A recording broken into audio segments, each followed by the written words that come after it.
Bore da or Prynhawn da, it's Mrs. Palmer here, giving you a few handwriting tips to help you with your competition entry for the Eisteddfod this week.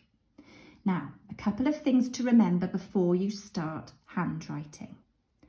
Get yourself sat in a comfortable position and get the tools you need, so either a pencil or a pen, and ideally some lined paper, but plain paper is fine. You might just want to get a few pencil drawn lines on your paper to help you with your neatness. Now, before we start practicing some of the words that appear in the National Anthem for Wales, I'm going to remind you of a few things we need to remember when doing our handwriting. So, first thing is about letter size. So some letters like A, E, O take up half the line, half of the height of the line on normal lined paper like this. Same with the letter S. We've then got some ascenders, tall letters like L, T, H, B and others. We've also got some descenders, which are letters that are half the height of the line and half the height below the line. That might be G or Y. And then we have a tricky letter like F. Now F starts around half and finishes about half beneath.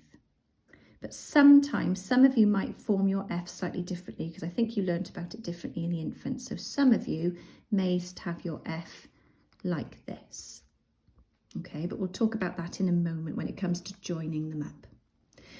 Now, here are some of the words that appear in the Welsh National Anthem. And as I'm writing them, I'm going to give you a few more tips of how to make sure that these are your neatest version of your words. So the first word I'm going to choose is the first word of the National Anthem, my. Remember the first line is my hen wlad fy nhadau, or the first word is my. Now, all capital letters reach the top of the line and none of them join to the next letter. My, the next two letters, A, arm join to E. Remember, there's two different joins that we see in this handwriting. Is the arm join, which is like a diagonal, and a washing line join, which is almost like a horizontal line joining two letters together. And I'll say these as I'm joining up with new words. Here's a second word. This word is gwrol. G.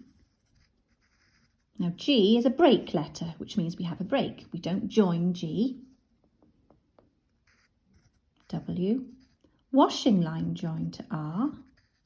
Washing line join to O. Washing line join to L. Gwrol. Here's another word.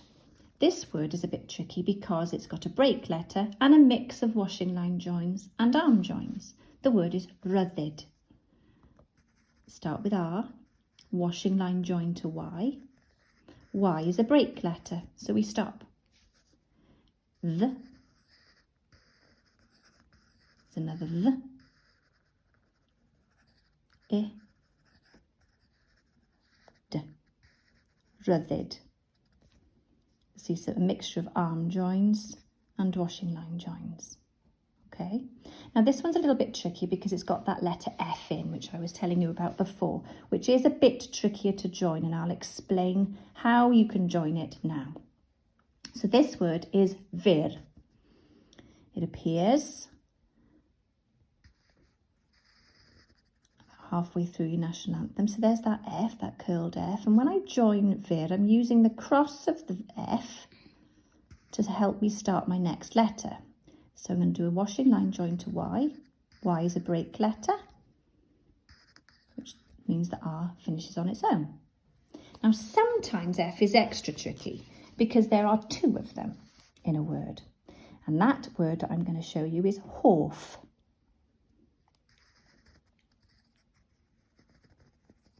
Washing line join to O. Now watch carefully. Washing line join to F. Now watch carefully. I'm going to draw one F. Then I'm going to draw the second F. And I'm going to join them together. Okay? That's tricky. That's probably one of the trickiest joins. I've not done it super well here because I can see that that bit there could be neatened up. Perhaps you might get yours neater than mine.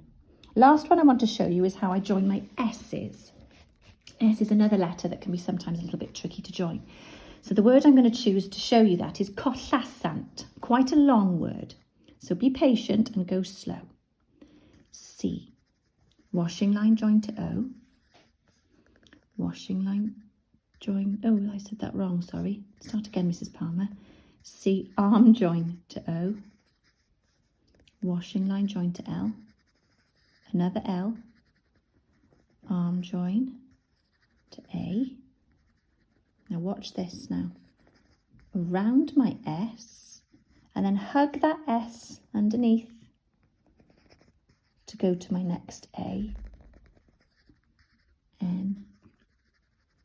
Arm join to T. You saw how slowly Mrs. Palmer went then. Of course, Mrs. Palmer can write quicker than that. But you can see that one is much, much neater than the other.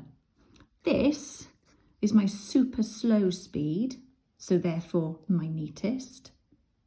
This is my super fast speed, therefore my scruffiest. This is fine, but not for a competition. This is fine for writing notes and things. This is more like competition writing.